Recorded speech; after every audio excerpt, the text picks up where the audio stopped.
numa sexta-feira, geralmente acontece na última terça-feira de todo mês. E ele é um projeto de formação de ouvintes musicais. Esse projeto consiste num momento de troca de experiências entre os músicos e o público, a plateia. Vocês estão assistindo, vocês podem também tirar suas dúvidas e conhecer mais os instrumentos brasileiros, conhecer mais a proposta de criação de instrumentos, saber como eles chegaram até a gente hoje e a importância desses instrumentos na música popular, na música erudita, como eles se mesclam.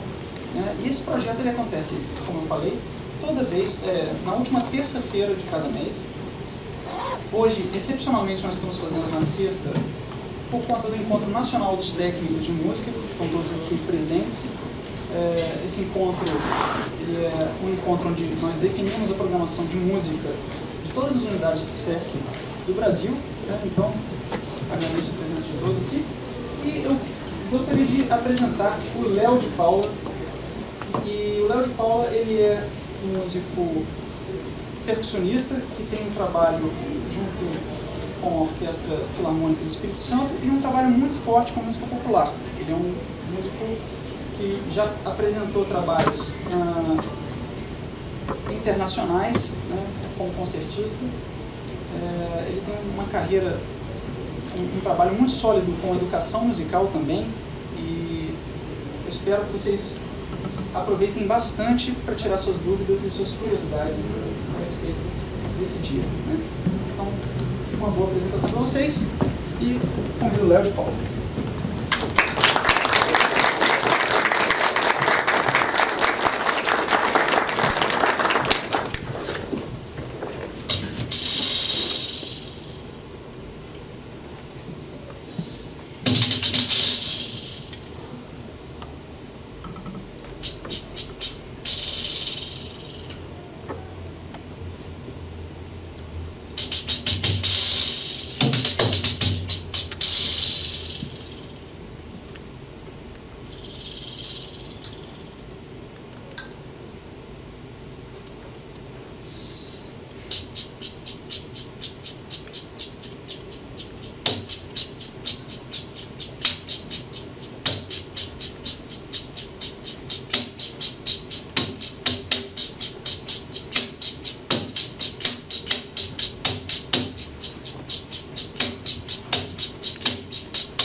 Boa noite.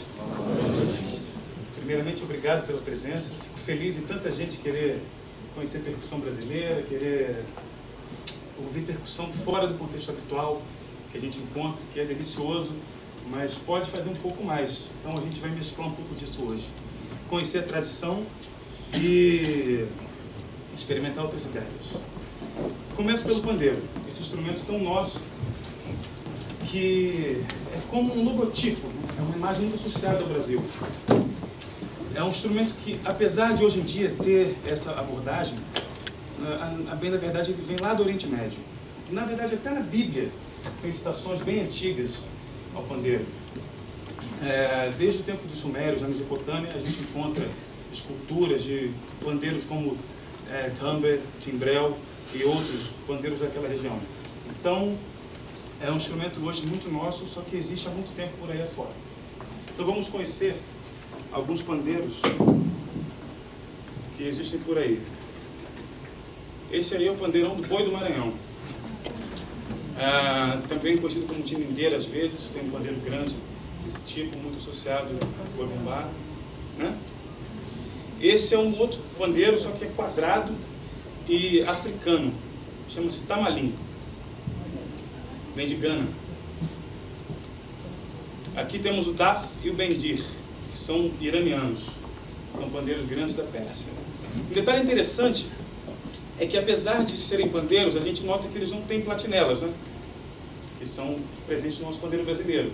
Então, o que caracteriza, na verdade, essa família de pandeiros? Para começar, tem o corpo, esse fuste, que não é como um surdo, por exemplo, com função de caixa de ressonância. Ele meramente serve para receber o coro, o mecanismo de afinação e as platinelas. Quando eu falo mecanismo de afinação, são as tarraxas, o aro, que no caso assenta a pele, sobre o fuste. Então, essa família de adufes que tem em Portugal, na Península Ibérica, outros pandeiros desse tipo, são pandeiros mesmo sem platinela, como o pandeirão, o tamalim e o daf. Aqui já tem uma platinela solitária ali no cantinho, né? Da canjira, que é um pandeiro indiano. Uma curiosidade interessante da canjira é que a pele dela originalmente é feita com couro de lagarto, que é uma opção, uma característica do pandeiro indiano. Esse chama-se gaval. Gaval é do Azerbaijão. É um pandeiro que tem argolas por dentro, né? Não tem platinela, mas já começa a ter outra característica. Originalmente o gaval tem couro feito com pele de peixe, mas esse já é um gaval industrializado, mais atual. Esse é o mazar.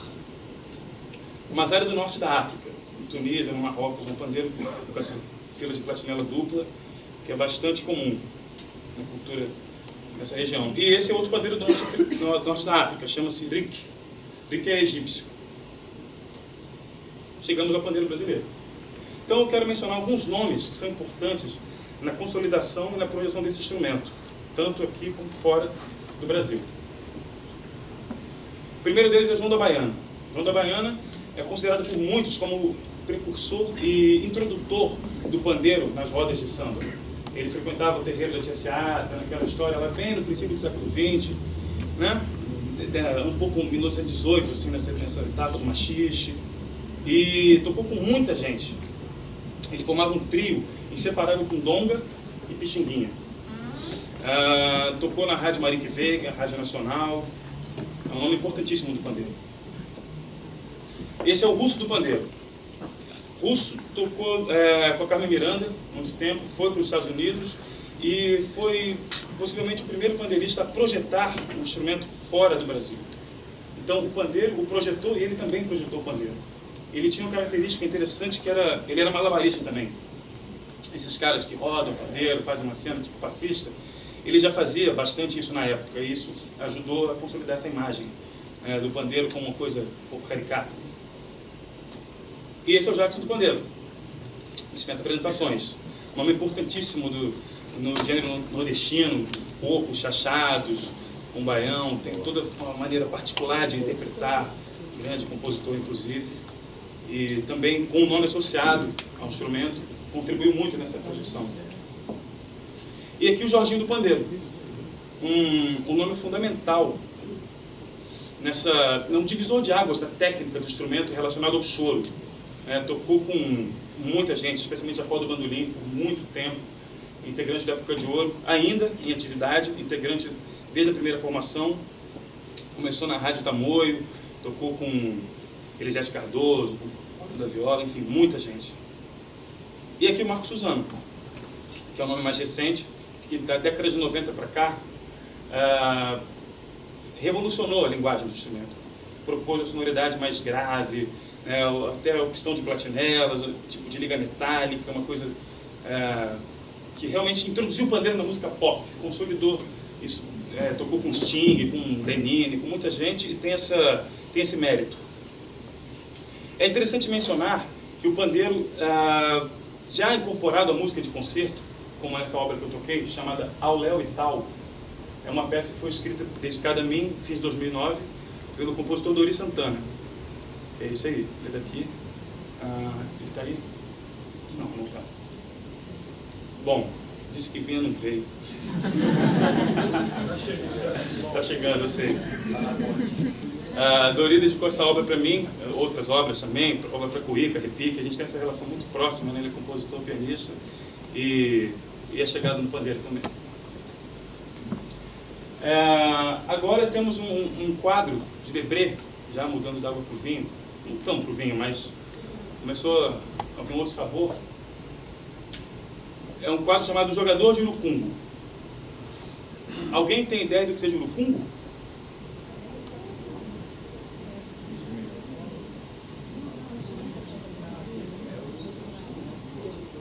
É um chunento. É um urucungo? É um Tá berimbau. vindo o urucungo aí, quer ver? Ó? É um berimbau com duas cabaças. É uma só mesmo. Uma só mesmo. Cadê o urucungo, gente? É um monocórdio.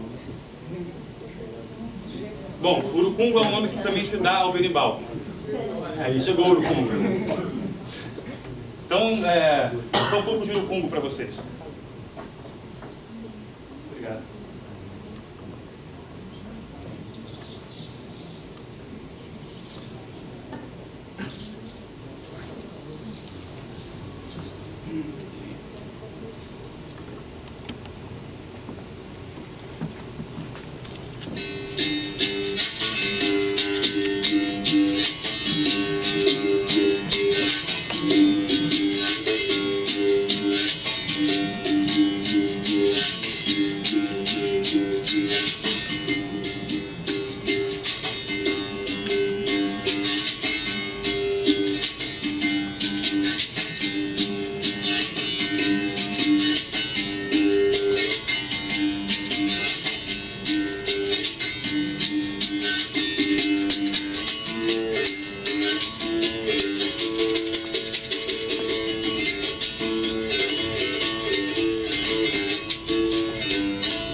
Olha o urucum. Esse quadro é do princípio do século XIX, 1826, Debré já havia registrado o urucungo em terras tupiniquins. Então temos aqui o berimbau. Essa peça chama-se Zenrimbau. Zenrimbau é uma autoria do Eduardo Reck Miranda, compositor do Sul. Ele é gaúcho e é muito associado também à música eletroacústica, esse compositor. Tem muitos trabalhos, né, nessa área, tem pesquisas no Reino Unido, muito associado a isso. E no princípio dos anos 90 ele compôs umas coisas de percussão, incluindo essa obra, que ele diz que pode ser tocada solo, como eu fiz, como uma peça para conjunto de berimbaus em uníssono, bem no espírito da capoeira, assim, né? As origens. Bom, o berimbau é um instrumento que veio com os negros bantus escravizados que vieram parar por aqui.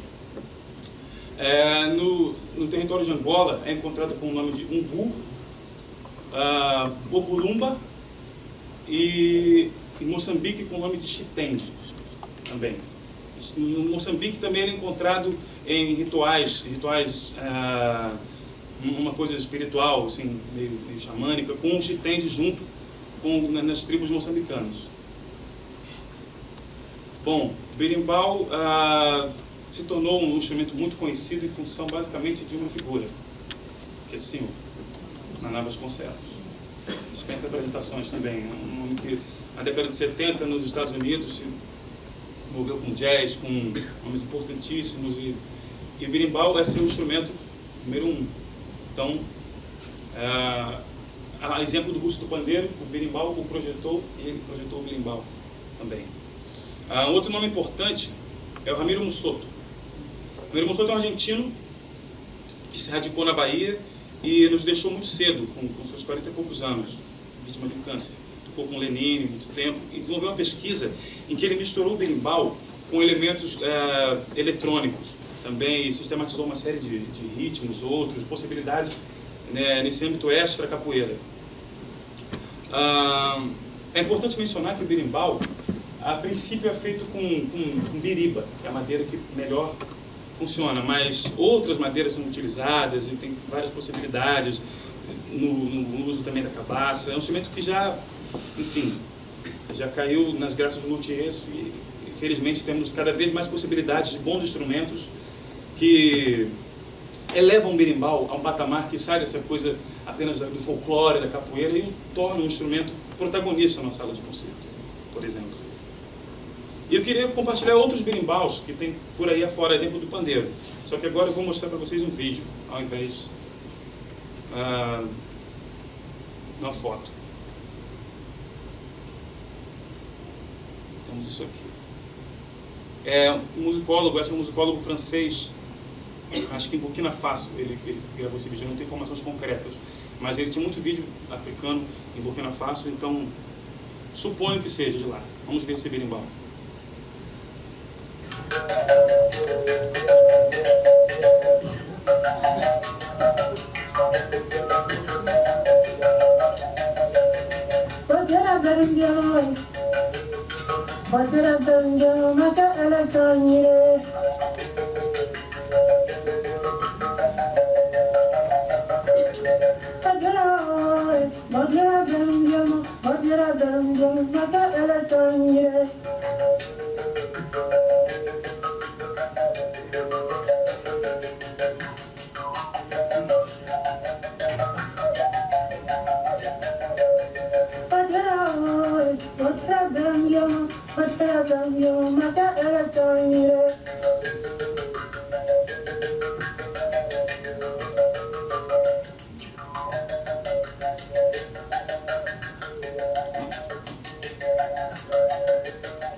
interessante, né? Quando eu vi esse vídeo eu falei, uau, tem que baixar esse vídeo e trazer para o Dia do Curioso. Bom, e junto com o berimbau tem um cestinho inseparável chamado cachixi. O cachixi é um chocalho, a exemplo desses aí, registrados por Joaquim Duvier no princípio do século XVII, 1813, nessa obra tanto peculiar, né? Com índios tupinambás levados de volta à França, em 1813, com trajes da corte do Luís XIV. E com esse fundo tanto peculiar, eu vou executar uma obra que foi escrita, encomendada exatamente para essa ocasião. Chama-se Grão. Foi dedicada a mim, naturalmente, foi feita para hoje, pelo colega percussionista e compositor Leonardo Gorosito, para essas coisas maravilhosas aqui todas, cada um a seu momento. Então, do querido amigo Leonardo Gorosito, Grão. Então temos uma primeira audição mundial, é isso? É isso, é agora.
Foi. Fazer ideia do trabalho que deu isso. Bom, então temos chocalhos. Bom, então vou falar de cada um desses instrumentos maravilhosos que estão aqui nessa obra. Brevemente, mas vou. Ganzá. Ganzá é esse aqui. Originalmente de folha de Flandres, no Nordeste muito encontrado, com nomes como bambelê, guaiá, canzá, pau de semente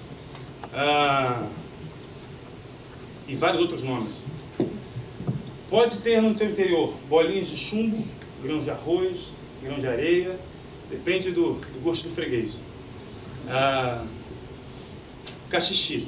Cachixi que é o cestinho de palha inseparável, está sempre junto com o berimbau, originalmente feito de palha. Só que aqui tem alguns diferenciados, feitos sob medida com um instrumento musical, realmente. Assim, não só uma coisa que derivado de um instrumento chamado de casar, que veio lá de Angola, também um instrumento banto que veio com os negros para cá, que é o pai, avô do cachixi. Um instrumento muito interessante, era mais usado também em situações ritualísticas. E virou esse instrumento maravilhoso. Aqui feito com fio de nylon, sempre com a cabaça embaixo. A cabaça é inegociável, realmente. A cabaça está sempre com o cachixi. Agora, fio de nylon, aqui de junco, fio de telefone, desse timbre bem interessante, e outras possibilidades. A partir do cachixi, na região da Amazônia, alguns luthiers bolaram a cachibaça, por exemplo, que é feito cabaça, e tem a cabaça aqui embaixo. Além da cabaça embaixo, a cabaça como corpo, né? Então, um cachixi feito de cabaça, cachibaça. O cachecô, cachixi feito de coco. E o caxambor. O caxambor é peculiar, né? Ele, ao invés da cabaça, ele tem uma pele animal. Então, ele é um tambor, além de ser uma espécie de chocalho. E aí o Léo descobriu que era possível fazer isso aqui com ele. Aí ele, enfim, fez essa parte final da peça que deu um trabalhinho para fazer. Mas é muito interessante, é um instrumento que dá para fazer muita coisa com ele, usar como tambor junto. Umas coisas assim, sabe, meio maranhenses, etc. São todos instrumentos amazônicos, né? Esses vêm do Pará, em específico.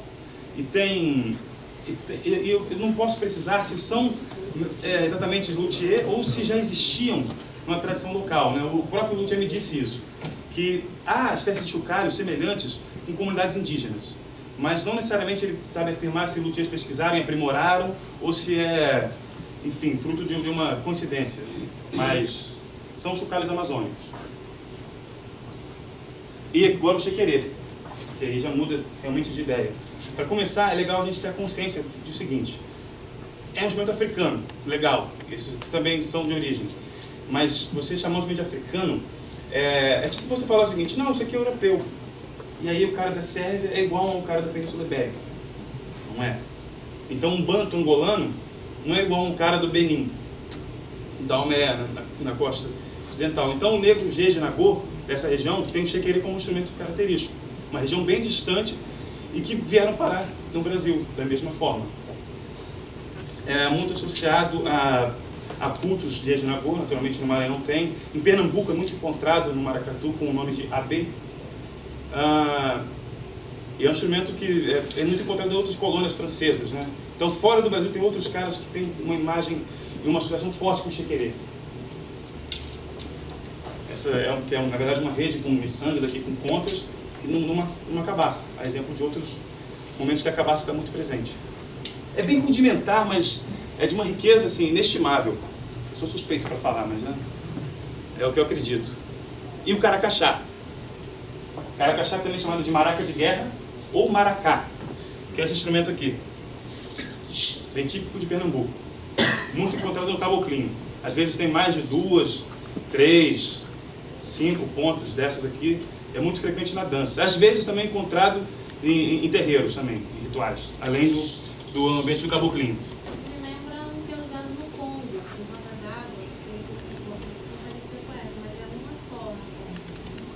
É porque esse tipo de extremidade é muito frequente em tudo quanto é tipo de chocalho, né? maracas latinas também tem esse perfil, tem umas maraquinhas amazônicas também. Só que esse aqui, o caracaxá, tem essa constituição peculiar e o material também é sempre com essa liga metálica aqui, que eu não vou saber dizer o que é exatamente. É Flandres também, né? A exemplo do que é usado na platina do pandeiro por dentro, no abafador. Então, o caracaxá é bem pernambucano. E as sementes, que se tornam instrumentos aqui e trazem esse colorido especial. Eu não me recordo com precisão, mas acho que isso aqui chama sororoca, porque quando eu comprei isso em Belém, cara, tinha vários nomes de semente, e não sei, Wagner, se puder me ajudar, lembrar aí. Acho que é sororoca, iperana e canoinha, que parece com uma canoa. Eles chamavam uma coisa desse tipo. Essa aqui não é amazônica, não. A única coisa aqui da configuração que eu adaptei com uma semente que funcionava super bem, que é uma semente de togo, que eu comprei em Nova York. Eles gostam dessas coisas exóticas assim, né? Eu mais ainda, mas eu não chamo de exótico. E veio parar aqui, deu super certo para mim. Então, são essas sementes, muito usadas há muito tempo em gravações, como efeitos, né, com Naná, Ayrton Moreira e vários outros nomes. E o pica-pau. O movimento de vai e vem, né, semelhante ao pau picando, tem esse timbre agudo. Tem som de grilo. Hã? Tem som de grilo. É verdade. Bom, esse é o Leonardo Gorosito, que compôs a obra para mim, é um percussionista, compositor, estudou na Unesp, depois fez mestrado em Yale, e hoje é meu colega de trabalho aqui em Vitória, na Orquestra Sinfônica do Espírito Santo, além de compor trilhas para o Nóbrega, espetáculos de dança, de teatro e muitas outras coisas, obras para grupo de percussão, enfim. Ayrton Moreira, também que fez apresentações, baterista, percussionista dos grandes, um movimento da mesma forma que Naná se projetou, Ayrton estava nessa leva. E o Robertinho Silva, muito associado ao Milton Nascimento e outros vários trabalhos que ele fez com uma pá de gente. Está aí com o Chequerê, com esse sorriso peculiar. E aí, é uma curiosidade que eu gostaria de compartilhar com vocês. O Chequerê é encontrado ocasionalmente como um instrumento tipo de malabarismo em escola de samba, né? Assim como tem pandeiro, tem pratos, às vezes o Chequerê está lá, os caras jogam para cima, fazem uma onda e aparece dessa forma. Mas uma escola de samba carioca chamada Renascer de Jacarepaguá introduziu o chequerê como um instrumento de naipe na bateria. Então, além do chocalho da escola de samba, aquele de platinela, aquele bocar, na Renascer teve, hoje em dia não tem mais, né? O naipe de chequerês. E a gente teve no especial em 2012. 12? Então é isso. Já que começamos a falar de carnaval, quero compartilhar esse quadro de Todos os Prazeres. Esse instrumento azul ali bonitinho, o famoso surdo. Então, vou tocar um estudo escrito para surdo e a gente fala um pouco sobre o instrumento daqui a pouco.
Bom, surdo esse instrumento muito associado às baterias da escola de samba, a folguedos populares diversos, está presente em fanfarras, em bandas do interior, é muito frequente.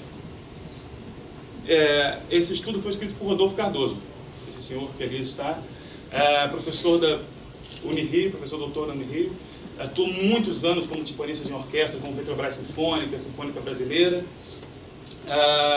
Tenho um carinho especial por ele, estudei com ele há alguns anos, esse vai e volta de Vitória Rio, e um cara com quem sou grato, porque aprendi muita coisa, sou muito grato a esse tempo que pude compartilhar com ele. Então, ele escreveu uma série de estudos, pecinhas simples, mas que propõem ao percussionista tratar o surdo e outras percussões brasileiras com a seriedade que, por exemplo, um cara trata o piano no conservatório.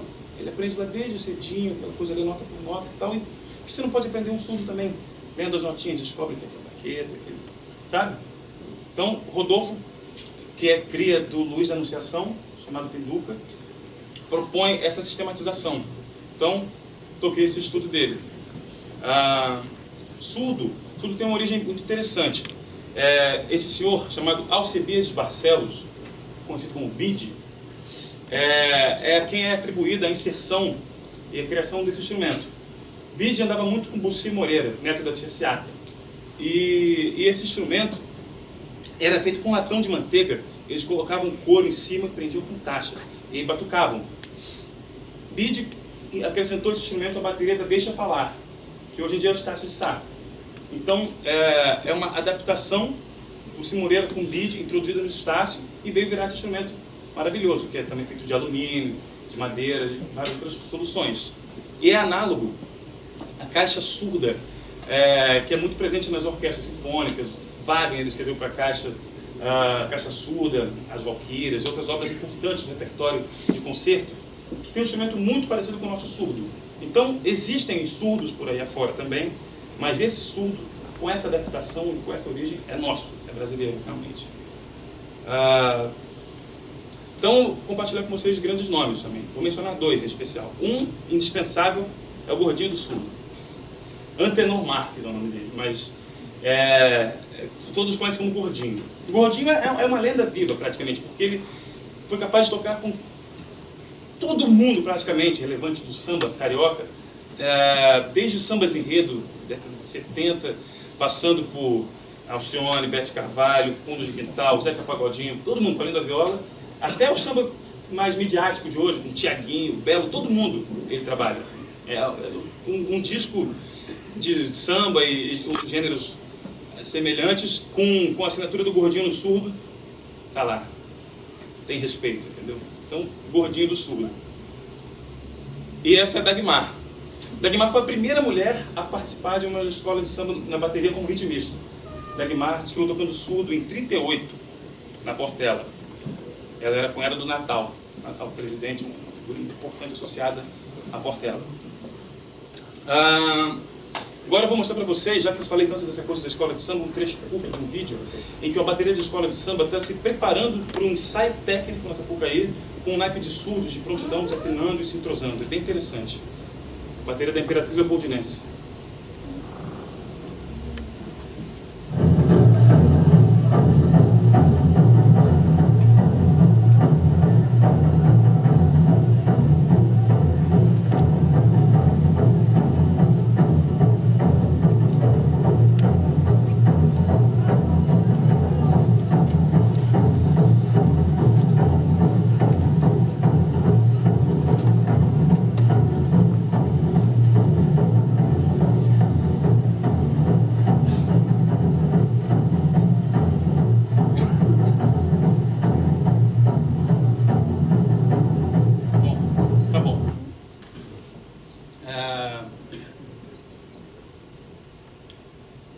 E agora esse instrumento, mais um quadro de todos os prazeres. Isso aí que está quadrado nessa época, hoje em dia, bem redondinho, com outras adaptações. E é um instrumento que está ao surdo, tratado por Rodolfo Cardoso como um instrumento de concerto. Então eu vou tocar mais uma obra, um estudo solo, dessa vez do nosso querido tamborim. Então, do Rodolfo Cardoso, estudo para tamborim solo.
Obrigado.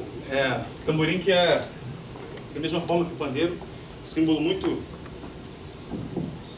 nacional, né? Tamborim. Bom, suas origens remontam nas jovens do continente africano. Em Moçambique, também Açores, tem uma manifestação chamada tauari. E os tambores lá chamam duace ou duace e luace, é o mesmo tambor. Essa espécie de tamborim que ele está tocando ali com os dedos um pouco maior, né? É um instrumento análogo ao tamborim. É como o pandeiro também é um adufe, tem esse corpo estreito que não funciona como caixa de ressonância e não tem platinela. Então o tamborim é como um parente do pandeiro, na verdade.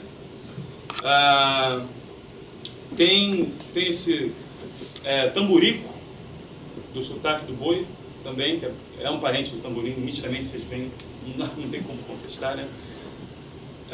E o tamborim tinha esse formato quadrado, como Heitor dos Prazeres pintou, já foi sextavado também, até chegar nesse padrão industrializado, com pele sintética, com essas características sonoras e visuais de hoje em dia. Então, queria compartilhar também algumas curiosidades sobre o tamborim. A primeira delas é que, no mesmo ano em que a Dagmar desfilou como ritmista pela primeira vez, um cidadão chamado João da Silveira, da escola chamada União Parada de Lucas, recebeu um prêmio pelo jornal A Pátria, que na época tinha uma coisa tipo estandarte de ouro hoje em dia, prêmio os grandes do carnaval. Então A Pátria premiou ele como o melhor tamborinista, em 1938, que era uma espécie de concurso cidadão samba, né? Então tinha melhor sapateador, eles já vão ser termo mesmo, sapateador mesmo, melhor mestre-sala e tal. Então João da Silveira foi o melhor tamborinista. Outra curiosidade interessante é que essa baqueta de hastes flexíveis aqui, esse aqui no caso 3, foi uma criação na Mocidade Independente de Padre Miguel, na época do mestre André. Era uma bateria que não tinha tanto tamborim. Então, para que tivesse uma projeção adequada ao naipe, eles criaram essa baqueta que, né, tinha um som mais instalado, mais vigoroso, e aí vingou, todo mundo agora usa essa baqueta. E uma outra escola que, por razões de escassez de ritmistas, adaptou um instrumento, foi a Caprichosos de Pilares. Na década de 80, eles juntaram um bocado de tamborins numa espécie de máquina, uma alavanca que você aciona e vários tamborins são tocados simultaneamente. Chama-se tamborica, ou máquina de tamborim. Para quem nunca viu, eu separei um trecho de um vídeo da tamborica em ação, rapidinho, num concerto em São Paulo, da Vai Vai, com o João Carlos Martins, quando ele foi enredo e tal.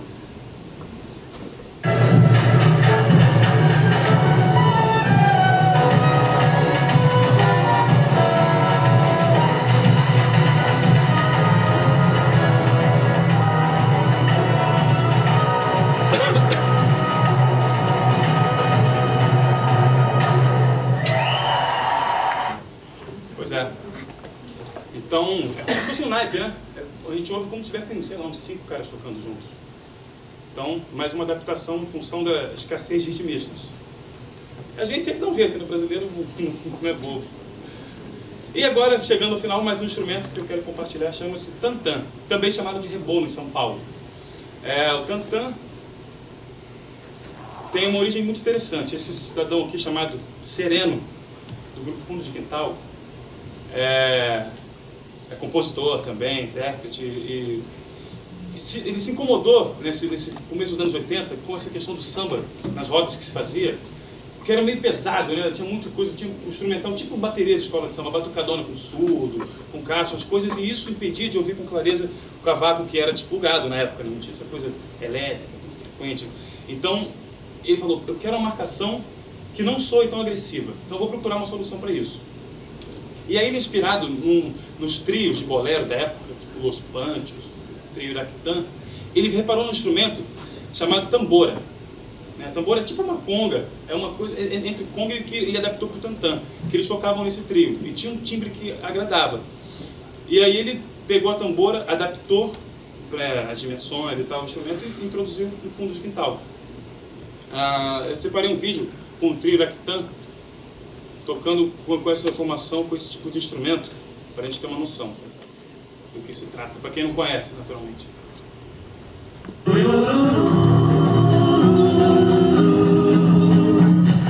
Você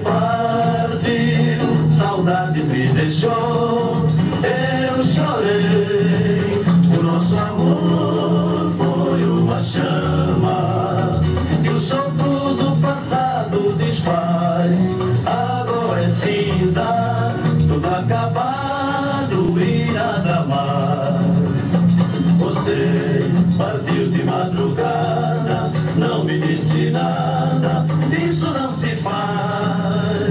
Me deixou cheio de saudade e paixão, não me conformo com a sua ingratidão.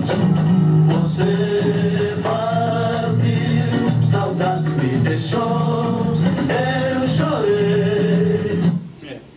Esse samba é do Bide, do mesmo, delicioso, né? Do mesmo Bide que introduziu o surdo no samba. Bide também compôs esse samba, que em 1934 foi vencedor do concurso carnavalesco de composições, ele em parceria com o Marçal, um nome importantíssimo do samba carioca, percussionista, referência, também compunham, e aí agora é Cinza. Sucesso na voz de Mário Reis e vários outros nomes. Então, o tantã, uma observação interessante é que vocês veem, mas pessoal, ele estava tocando samba já com o tantã, mas é uma coisa meio dublada e na gravação era surdo e tal, então ele está meio curtindo ali na tambora uma coisa que não era do samba, né? Então o Sereno adaptou o instrumento à realidade do samba, das rodas de pagode. Então, outros nomes além do Sereno, que eu quero mencionar. Esse chama-se Marcos Esguleba, percussionista que trabalha com Zeca Pagodinho, com muitos outros nomes. É uma referência da sua forma de tocar, assim, bastante linear, bastante coeso, nome importante da percussão carioca. E esse cidadão aqui, Rogerinho, do grupo Revelação, que influenciou muita gente dessa geração mais recente do pagode, mais midiático, porque ele toca de uma forma que ele valoriza síncopes, ele tem uma coisa muito de deixar vazios e fazer uma coisa meio malandra, assim, de valorizar, enquanto o surdo segura a onda dele. Então ele, ao tantã, influenciou uma série de outros pagodeiros da nova geração, no ano 2000, que vão muito nessa onda dele. É legal mencionar que o tantã aparece muito em bateria de escola de samba também. Muito não, mas na Imperatriz Leopoldinense sempre tem, na Vila Isabel, numa escola do Acesso em Cianuvi, na União do Parque Curicica, Jacarepaguá, e enfim. Então, está no samba, está no pagode, está no carnaval, o tantã. Só para Casados é a obra com a qual eu vou encerrar essa nossa conversa, para vocês poderem também se manifestarem à vontade, já que eu falei a beça agora. Então, Só para Casados é a composição desse senhor, Luiz Sampaio, importante nome, publicou uma série de métodos, tem obras, tem estudos para instrumentos típicos brasileiros, para cachixi, ganzá, pandeiro, berimbau e o tantã. Então, o que o Sampaio propôs? Uma espécie de tantã preparado, com essa baqueta de tamborim, oriunda da mocidade. Essa aqui não, mas é herdeira disso. Que eu coloco sobre o corpo do instrumento, então eu vou percutir o corpo, o fuste, né, que tem função de caixa de ressonância, mas vai ser tocado, a baqueta sobre o corpo, e ele pede que seja casado, o percussionista executar. Pode ter uma aliança na mão esquerda e tocar com a aliança também. Eu sou casado. Ainda. Mas hoje não. Tá? E aí eu coloco esse anel aqui e uso ele para percutir o tantã. Então, da autoria do Sampaio, ele chama de Samba Rasgado, Só para Casados.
Perdeu só uma aguinha de novo e a gente pode conversar o quanto vocês quiserem. O Rafael e o Constantino deixarem. Não, claro. Agora é a parte que a gente abre perguntas. Tá. Só não, rapidinho, só uma.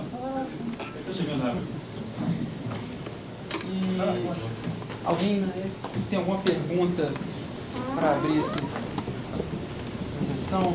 Alguma coisa ficou ainda clara? O Léo tem um trabalho muito forte com os alunos dele também.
Bajara Banjo Mata Ela tá